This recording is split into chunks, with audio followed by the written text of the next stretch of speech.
Good morning, students. In the last lecture, we have discussed about the general characteristic features of the bacteria, and also we have discussed about the classification of the bacteria depending upon its shape. Okay, depending upon its shape, bacteria it is divided into the three morphological forms. The first one is the bacillus-shaped bacteria, or we commonly call it as a rod-shaped bacteria. Then the second one is the cocci bacteria. Cocci bacteria, these are called as the spherical bacteria. Then the third one, the spiral bacteria or the helical bacteria. Okay. Apart from these three principal morphological forms, there are also the another shape of the bacteria. These are found. The first one is the vibrios, or commonly called as the comma-shaped bacteria. Then second one is the filamentous bacteria, and the third one is the pleuromorphic bacteria. Okay, pleuromorphic bacteria. These bacteria can change their shape as per their surrounding environmental conditions. Okay, and therefore these bacteria are referred as the pleuromorphic bacteria. In today's lecture, we are going to discuss about the ultrastructure of the bacteria.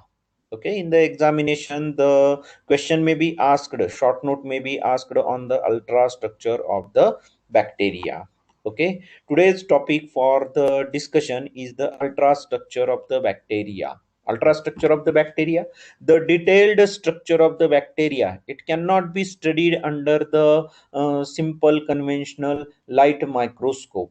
Okay, the bacterial cell, the detailed study of the bacterial cell, it is not possible under the conventional light microscope. And the cytological details of the bacterial cell, these can be best studied under the electron microscope and with the help of the certain staining techniques. Okay, bacterial cell, it is a typical prokaryotic cell. In the photograph, in the diagram, you can see clearly it is a typical prokaryotic structure which is enclosed by the three layers. Bacterial, it is a prokaryotic cell which is enclosed by the three layers. Here the outer layer in the blue color, here you can see it is called as the capsule. Then below the capsule, there is a presence of the cell wall. And then below the cell wall, just immediately below the cell wall, there is a presence of the plasma membrane, or it is also called as the cytoplasmic membrane. Okay, bacterial cell, it is enclosed by the three layers. The outermost is the slime layer. Here the blue colored slime layer you can see. Then below the this slime layer or the capsule, slime layer, it is also referred as the capsule. Below the capsule, there is a presence of the cell wall, it is the middle layer. And the innermost cytoplasmic membrane or the plasma membrane. Okay, the first of all, we are going to discuss about the outer layer or the outer wall, which is called as the slime layer or the capsule. Okay, slime layer or the capsule, it is the outermost layer. It is outer to the cell wall. Then this layer, this outermost layer, it is made up of principally polysaccharides or the polypeptide chain of amino acids. Outermost wall, it is slime layer or the capsule, it is made up of polysaccharides and or polypeptide chain of amino acid. When this outermost wall, it is made up of only polysaccharides, when it is made up of only polysaccharide, it is a viscous layer, and in that case this outer layer, it is called as the slime layer. When the outermost wall, it is made up of only polysaccharides, it is a viscous layer and it is called as the slime layer. But when this outermost layer, it is made up of both the polysaccharides and the polypeptide chain of amino acids, in that case this outer wall, it is called as the capsule. Okay, remember that when the outermost wall, it is made up of only polysaccharide, it is called as the slime layer. And when it is made up of both polysaccharides and the polypeptide chain of amino acids, then it is called as the capsule. Okay, generally when the capsule is present, that means when the outer wall, it is made up of both polypeptide chain of amino acid and polysaccharides. Generally, these type of the bacteria are atrichous. Atrichous means the flagella are entirely absent. Okay, and the function of the slime layer or the function of the capsule, it is protecting the bacterial cell from the desiccation and the antibodies. Okay, outermost wall, it is protecting the cell, it is protecting the bacterial cell from the desiccation and from the different types of the antibodies. Okay, then the cell wall, it is the middle layer, it is present just below the capsule. Okay, cell wall, it is the middle layer, it is present just below the capsule. Okay, the presence of the cell wall, that is the characteristic feature of the bacteria, and that's why the bacteria resembles with the plants, and that's why we are studying the bacteria in the botany paper. Okay, because the bacterial cell, it is having the well developed cell wall, and the cell wall, it is also present in the plants. Okay, therefore the bacterial cell, these are resembling with the plant cell, and that's why we are studying the bacteria in the botany paper. But in the higher plants, this cell wall, it is made up of cellulose, and it is fibrillar in the structure. Okay, in the higher plants, the cell wall, it is made up of cellulose, and it is fibrillar in the structure. But in the bacteria, the cell wall, it is granular. Okay, the cell wall, it is granular in structure, it is a very tough and rigid. The cell wall in the bacterial cell, it is very tough and rigid, and it is about 50 to 100 angstrom in the thickness. The cell wall of the bacterial cell, it is 50 to 100 angstrom in the thickness. Then the cell wall of the bacterial cell, it is made up of three main constituents. The cell wall of the bacteria, it is made up of three main constituents. That is the difference. The cell wall in the plant cell, it is principally made up of cellulose. But here, the cell wall of the bacterial cell, it is made up of three important constituents. The first one is the N-acetyl glucosamine. Okay, in short form, you can say the NAG, N-acetyl glucosamine. Then second one is the N-acetyl muramic acid. Okay, N-acetyl muramic acid, the short form of the N-acetyl muramic acid, you can write NAM. And the third important constituent is the peptide chain of the 4 to 5 amino acids are there. Okay, and these three constituents, these are forming the polymer, and that polymer, it is here referred as the peptidoglycan or the mucopeptide. Okay, three important constituents of the bacterial cell wall. The first one is the N-acetyl glucosamine, that is NAG.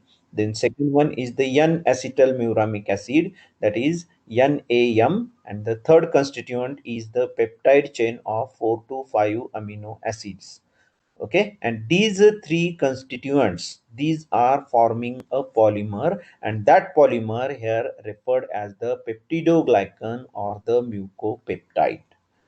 Okay, then the mainly the rigidity of the bacterial cell, the rigidity of the bacterial cell is mainly due to the presence of this polymer. Okay, the polymer peptidoglycan and the mucopeptide, and the rigidity of the bacterial cell is mainly due to the peptidoglycan or the mucopeptide polymer.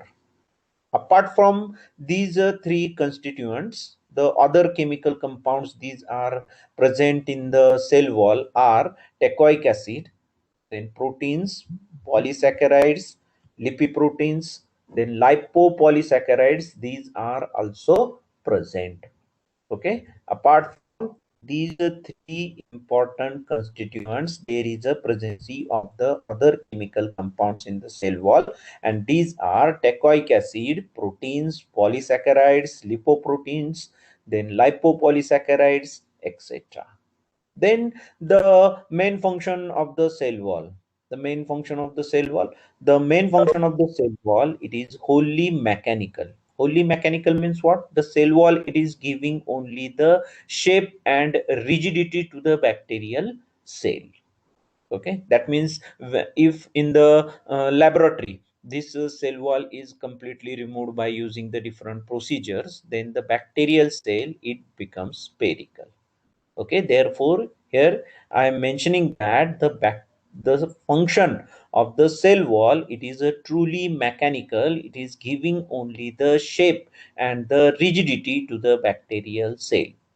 Okay, because if cell wall, it is removed in the laboratory by using the certain procedures, then the bacterial cell, it becomes spherical in the shape.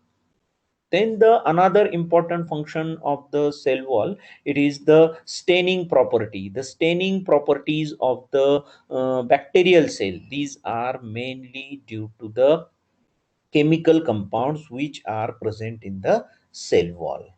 Okay, the staining technique, different staining technique have been discovered. Okay, and these staining technique of the bacteria, these are very useful for the taxonomic grouping of the bacteria. For example, you may heard the terminology like the gram positive bacteria or the gram negative bacteria.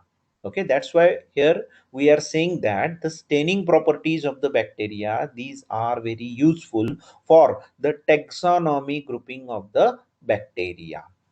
Important staining procedure, it was discovered, it was firstly given by the Christian Graham. Okay, the staining technique or the staining procedure, it was firstly provided by the Christian Graham in the 1884. And to honor this technique is called as the Graham staining technique. Okay, in the name of the scientist Christian Graham, the staining technique in the bacteria, it is referred as the Graham. Okay, that is, we are saying that some of the bacteria are gram positive bacteria, then some of the bacteria are gram negative bacteria. This Gram means what? That is the name of the scientist who discovered the staining property, staining technique in the bacteria in the 1884. Okay, the name of the scientist was the Christian Graham. He developed a certain staining procedure in the 1884, and depending upon this, he classified the bacteria in the two groups. The first one is the gram staining, gram positive bacteria, and the another one is the gram negative bacteria. Okay, he provided the procedure in which the bacteria, these are stained with the crystal violet. That is the one type of a dye. Okay, the it is the in this technique, the bacteria, these are treated or these are stained with the crystal violet color, and then these are treated with the iodine, and later on, after some time, these bacteria, these are treated with the alcohol. Okay, I am repeating this one. The bacteria, these are first of all stained with the crystal violet color, then these are treated with the iodine, and after some time, these bacteria, these are treated with the alcohol. Okay, after treating these bacteria with the alcohol, after treating these bacteria with the alcohol, some of the bacteria, it was observed that some of the bacteria retained the color of the dye. Okay, that is, they retained, they become blue or violet in color. Okay, they become blue or violet in color. They retained the color of the dye, and that's why these bacteria were referred as the gram positive bacteria. While there were certain bacteria which were not stained with the crystal violet. That is, they simply, here in this photograph you can see, that is the gram positive bacteria and the gram negative bacteria. Gram positive bacteria, they retained the color of the dye, they become blue or the violet in color, while the gram negative bacteria were unable to retain the color of the dye. Okay, and that's why here in this photograph you can see they appeared pink in color. And as these are not retaining the color of the dye, these bacteria, these were termed as the gram negative bacteria. Okay, gram positive, which are retaining the color of the dye, these are gram positive. That means these are blue or violet in color. And the gram negative, the bacteria which are unable to retain the color of the dye, and that's why these are said to be the gram negative bacteria. Okay, then why some bacteria get stained with the crystal violet, and why some bacteria, that is, they does not get stained with the crystal violet color? That is, it is mainly due to the amount of lipid which is present in the cell wall. Okay, it is mainly due to the chemical composition, or mainly due to the presence of the lipid in the cell wall. Okay, here gram positive bacteria, these are having very low content of the lipid. Okay, gram positive bacteria, these are having the lower concentration of the lipids, while the gram negative bacteria, these are having the higher amount of lipid in their cell wall. Okay, as these are having the higher amount of lipid, these bacteria, when treated with the alcohol, the all the lipids which are present in the cell wall, they get dissolved into the alcohol, and which allows the leakage of the stain into the alcohol, and that's why the cell wall does not retain the color of the stain. Okay, but gram positive bacteria, these are having very lower concentration, lower amount of lipid, and that's why these bacteria can retain the color of the stain. That's why they appear as a blue and a violet color, and these bacteria, these are called as the gram positive bacteria. Okay, the these gram positive bacteria and gram negative bacteria, these are fundamentally same, but the only difference is the presence of the amount of lipid in their cell wall. In the gram positive bacteria, the lipid content is less. Okay, concentration of lipid in the cell wall is less. But in the gram negative bacteria, the lipid content is very high. Okay, that's why when these are treated with the alcohol, the lipids in the cell wall, they get dissolved into the alcohol, and along with this, it allows the leakage of the stain into the alcohol. That's why these bacteria does not retain the color, and these bacteria, these are referred as the gram negative bacteria. Okay, that is about the gram positive bacteria and the gram negative bacteria. Okay, that is how the staining property of the bacteria, it is useful for the taxonomic grouping of the bacteria. The bacteria on their staining property, these are classified into the two groups. The first one is the gram positive bacteria, and the second one is the gram negative bacteria. Okay, this staining property, it is interestingly related with the certain characteristic features of the bacteria. Okay, this staining property of the bacteria, it is related with the certain characteristic features of the bacteria. For example, the mostly the bacillus or the rod shaped bacteria, these are gram negative bacteria. Okay, mostly bacillus or the rod shaped bacteria, these are gram negative bacteria, while the cocci or the spherical shaped bacteria, these are gram positive bacteria. Okay, bacillus or rod shaped bacteria, these are mostly gram negative, while the cocci or the spherical bacteria, these are gram positive. Okay, then the another observation was done by the various scientists, that the gram negative bacteria, gram negative bacteria, these are more resistant to the antibiotics than the gram positive bacteria. Okay, gram positive bacteria, gram negative bacteria, these are more resistant to the different types of the antibiotics than the gram positive bacteria. Okay, these are the certain characteristic features of the bacteria which are related with their staining properties. Okay, I'm repeating this one. The most of the bacillus or the rod shaped bacteria, these are gram negative bacteria, while most of the cocci or the spherical bacteria, these are gram positive bacteria. Then another characteristic feature which is related with the staining property of the bacteria is the gram negative bacteria. These are more resistant to the antibiotics than the gram positive bacteria. Okay, that is all about the cell wall and the staining technique in the bacteria. In the theory examination, a short note may be asked on the staining properties of the bacteria. Okay, it may be asked in the examination. Okay, remember that there is no any fundamental difference between the gram positive and the gram negative bacteria. There is only one difference between these bacteria is the amount of lipid which is present in the cell wall. Okay, that is all about the cell wall and the staining property of the bacteria. Okay, then below the cell wall there is a presence of the innermost layer. Just immediately below the cell wall there is a presence of the innermost layer, and this innermost layer, it is referred as the plasma membrane, or it is also referred as the cytoplasmic membrane. It is about 75 angstrom in thickness.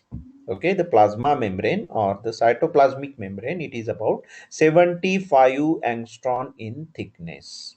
Then the cytoplasmic membrane, it is made up of double layer of phospholipid molecules. Okay, the plasma membrane or the cytoplasmic membrane, it is made up of double layer of phospholipid molecules. Okay, the hydrophilic phospholipid molecules, these are present outer side, while the hydrophobic phospholipid molecules, these are present towards the inner side, and in between these two phospholipid molecules there is a presence of the protein molecules, just like the sandwich. Okay, the outer layer, it is made up of phospholipid hydrophilic phospholipid molecule, while the innermost layer, it is made up of hydrophobic phospholipid molecule, and in between these two phospholipid molecules there is a presence of the protein molecules. Okay, then the another important characteristic feature of the cytoplasmic membrane is that there is a complete absence of the sterols in the cytoplasmic membrane or the plasma membranes. Sterols are entirely absent, and that's why the bacterial cells show the enormous resistance to the different types of the antibiotics. Okay, as the sterols are entirely absent from the cytoplasmic membrane or the protoplasmic membrane, they show the enormous resistance to the different types of the antibiotics. Okay, here the chemical nature of the cytoplasmic membrane is same. Okay, same for the gram positive bacteria and the gram negative bacteria. Just in the there is a difference in the chemical nature of the cell wall for the gram positive bacteria and the gram negative bacteria, but the chemical nature of the plasma membrane or the cytoplasmic membrane, it is same in the gram positive and the gram negative bacteria. Okay, then this cytoplasmic membrane or the plasma membrane, it is the bounding layer of the cytoplasm. Okay, it is the bounding layer. Here you can see the plasma membrane or the cytoplasmic membrane, it is the bounding layer of cytoplasm, and that's why it is the center for the multifarious activities of the cell. Various activities, metabolic activities takes place in the plasma membrane or the cytoplasmic membrane. It is the center for the multifarious activities of the cells because it secretes the various types of the enzymes. It secretes the various types of enzymes which are involved in the various metabolic pathways. Okay, it secretes the various types of the enzymes and which are involved in the various metabolic pathways. Then also the plasma membrane or the cytoplasmic membrane, it controls the entry of the organic and the inorganic nutrients in the cell. It controls the entry of the organic and inorganic nutrients in the cell. These are the function of the plasma membrane or the cytoplasmic membrane. Okay, cytoplasmic membrane or the plasma membrane, these are the center for the multifarious activities of the cell, as they secretes the different types of the enzymes which are involved in the various metabolic pathway, and also this is controlling the entry of the different types of the organic and the inorganic nutrients in the cell. Okay, that is all about the layers, three layers which are protecting, which are surrounding the bacterial cell. The first one we have discussed, the capsule or the slime layer, which is outermost layer. Then just beneath the capsule or the slime layer, there is a presence of the cell wall, which is a middle layer, and just below the cell wall there is a presence of the innermost layer, which is called as the plasma membrane or the cytoplasmic membrane. Okay, and now we are going to discuss about the cytoplasm and the different types of the inclusion. Cytoplasm and its inclusion. All you know that the cytoplasm, it is nothing but a complex mixture. It is a complex mixture of carbohydrate, then proteins, lipids, minerals, nucleic acids, then water. Okay, the cytoplasm, it is a liquid and which is a complex mixture of the different types of the complex organic compounds like the carbohydrate, then proteins, then lipids, different types of the minerals are also present, then nucleic acid is present. Okay, nucleic acid, DNA and RNA both are present in the cytoplasm. Okay, then the organic material in the cytoplasm, it is stored in the form of certain type of the vesicles like the glycogen or the holutin or the poly beta hydroxybutyrate. Okay, the organic material in the bacterial cell, it is in the form of vesicle called as the glycogen, holutin, poly beta hydroxybutyrate. Okay, then the different types of the minerals like the sulfur and iron, these are also present in abundant in the bacterial cell. And beside these, there is a presence of the genetic material, which is referred as, here you can see, which is referred as the chromatic or the nuclear area. Okay, the genetic material which is present in the bacterial cell, it is referred as the chromatic or the nuclear area.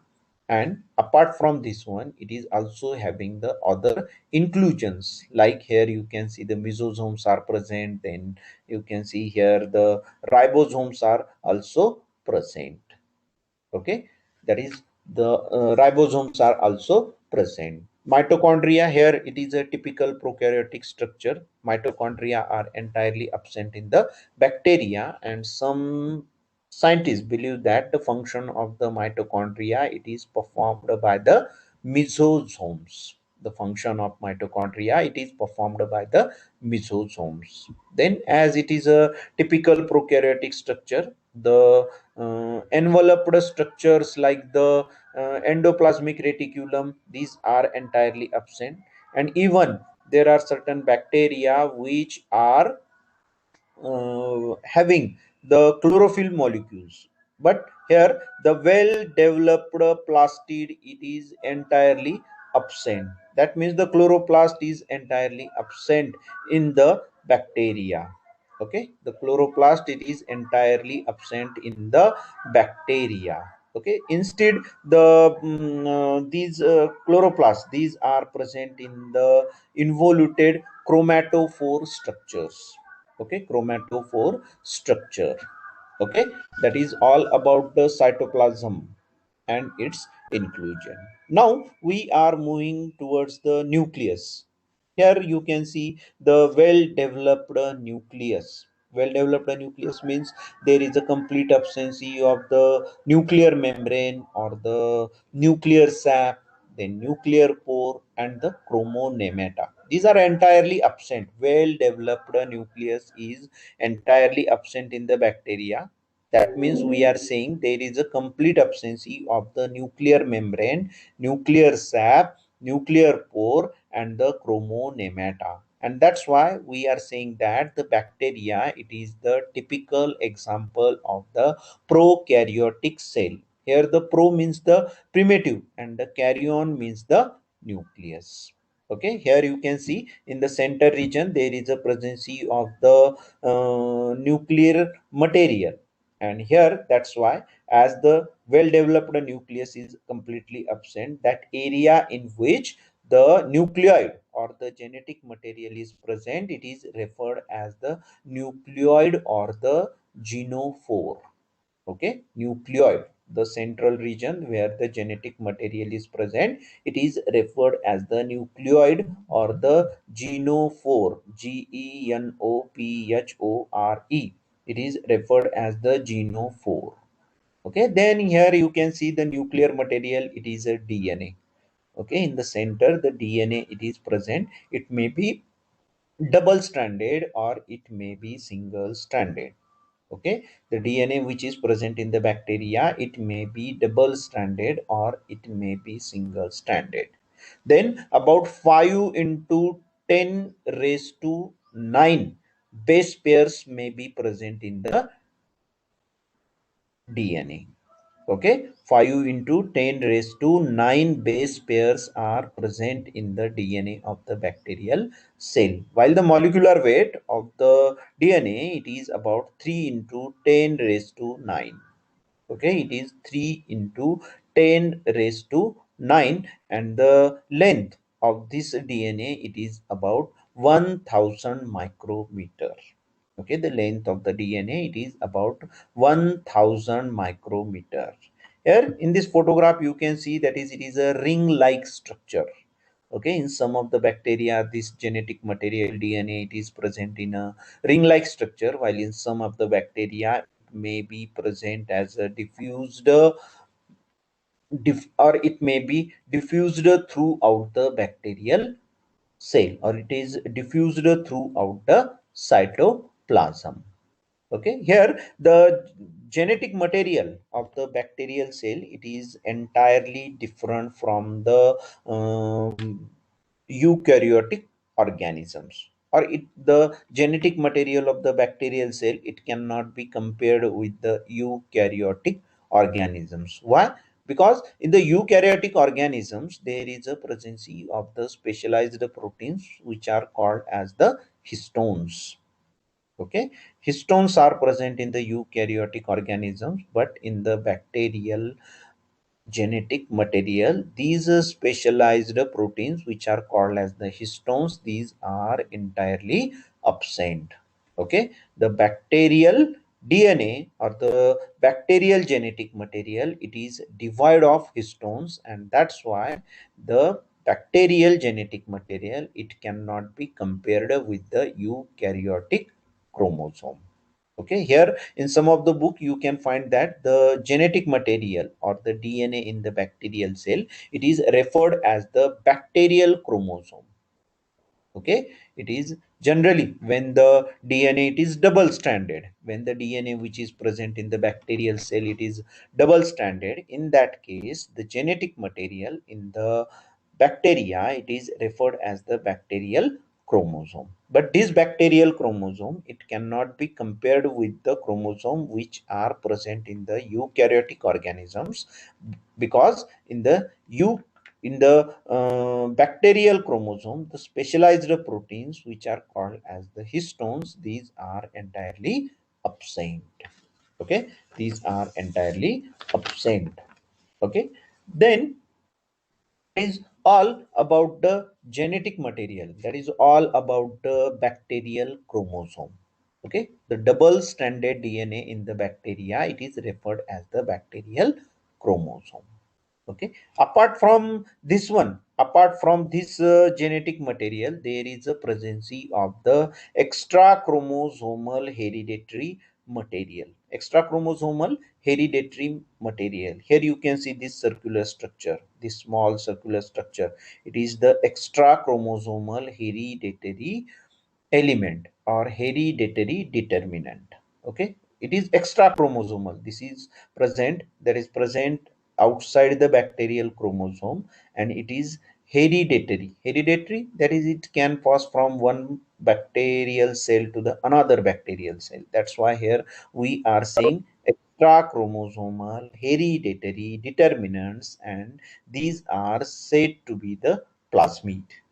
Okay, these are called as the plasmid. Okay, plasmid means what? These are extra chromosomal hereditary determinants which are called as the plasmid. The plasmid, these was firstly reported, these were firstly reported by the scientist Laderberg. Okay, plasmids were firstly reported the plasmid in the 1952 and termed them as a extra chromosomal hereditary determinants.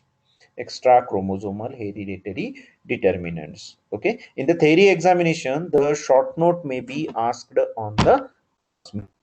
Short note may be asked on the plasmid.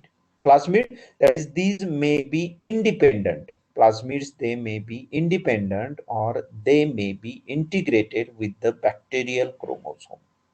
Okay, plasmids, these are the extra chromosomal hereditary determinants which may be independent or which may be integrated with the bacterial chromosome.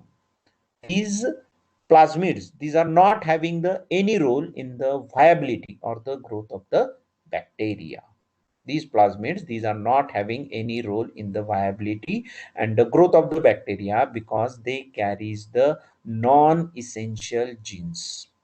Okay, these are carrying the non-essential genes which are not having the any role in the viability or the growth of the bacteria, and that's why as these can be passed from the one bacterial cell to the another bacterial cell, these are said to be the dispensable autonomous element.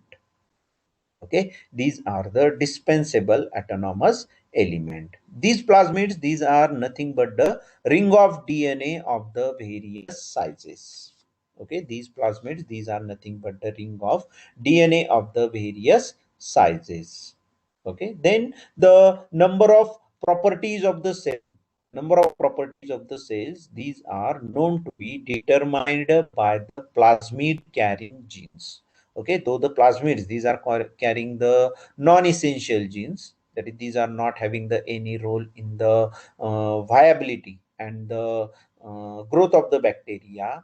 These are carrying the genes which are determining the certain characters of the bacteria, and generally the plasmids, these are classified on the properties or on these characteristic features. Okay, for example, F factor, that is very much a known plasmid. F factor, F factor, that is responsible for the maleness in the bacteria. Okay, F factor or the F plasmid, it is responsible for the maleness in the bacteria. That F factor we will discuss in detail in the reproduction in the bacteria. Okay, F factor, just remember, it is mainly responsible for the maleness in the bacteria. Then another plasmid is the R factor. R factor, R, it stands for the resistance. Okay, then col plasmid, COL plasmid. COL, it stands for the colcinogeny. Okay, that means these bacteria, these are resistant to the colcinogeny acid. Okay, colchicine, these are resistant to the colchicine. Colchicine, it is a one type of the mutagen. Okay, then the plasmids which are showing the resistance to the mercury. Then there are certain types of the plasmids, that is, these are the tumor inducing plasmids. Okay, in the nature, you observe the leaves of some of the plants, there is a certain type of the swelling or the tumor, it is present on the leaves or on the stem. That is, in most of the cases, is a tumor or is a swelling mainly due to the infection of the bacteria. Okay, that means the plasmids, these are some of the plasmids, these are tumor inducing. Okay, these plasmids, these are nothing but a ring of double stranded DNA. These are the ring of double stranded DNA. The molecular weight of this plasmid, it ranges from 5 into 10 raised to 7 to 7 into 10 raised to 7. Okay, and as many as 100 genes are present on the plasmids. And generally, these plasmids, these are known to replicate by its own genetically determined system of replication control. That means the replication of the plasmid, it is not controlled by the bacterial chromosome. Okay, these plasmids replicated by its own genetically determined system of replication control, and the rate of replication of the plasmid may not necessarily equal to the chromosome replication. Okay, the rate of replication of the plasmid may not necessarily equal to the replication of the bacterial chromosome.